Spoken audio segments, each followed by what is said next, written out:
بسم اللہ الرحمن الرحیم۔ السلام علیکم۔ حضور صلی اللہ علیہ وسلم کے بکری کے تھن پر ہاتھ پھیرنے کا معجزہ اور عبداللہ بن مسعود رضی اللہ تعالی عنہ کے ایمان لانے کا قصہ۔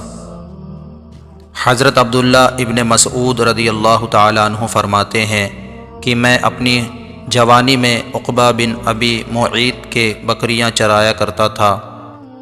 ایک مرتبہ حضرت محمد صلی اللہ علیہ وسلم اور ابو بکر صدیق رضی اللہ تعالی عنہ تشریف لائے۔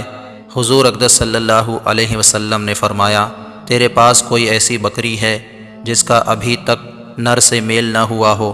میں نے کہا ہاں، میں ایسی بکری لے کر آپ صلی اللہ علیہ وسلم کے پاس آیا۔ آپ صلی اللہ علیہ وسلم نے اس بکری کے تھن پر ہاتھ پھیرا اور دعا کی، تھن دودھ سے بھر گیا۔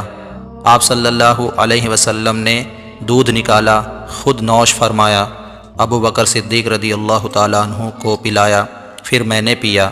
پھر آپ صلی اللہ علیہ وسلم نے تھن کو حکم دیا، سکڑ جا، وہ سکڑ گیا۔ اس کے بعد میں آپ صلی اللہ علیہ وسلم کی خدمت میں حاضر ہوا اور درخواست کی، مجھ کو بھی اس کی تعلیم دیجیے۔ یہ معجزہ دیکھ کر عبداللہ ابن مسعود رضی اللہ تعالیٰ عنہ اسی وقت مسلمان ہو گئے۔ سبحان اللہ۔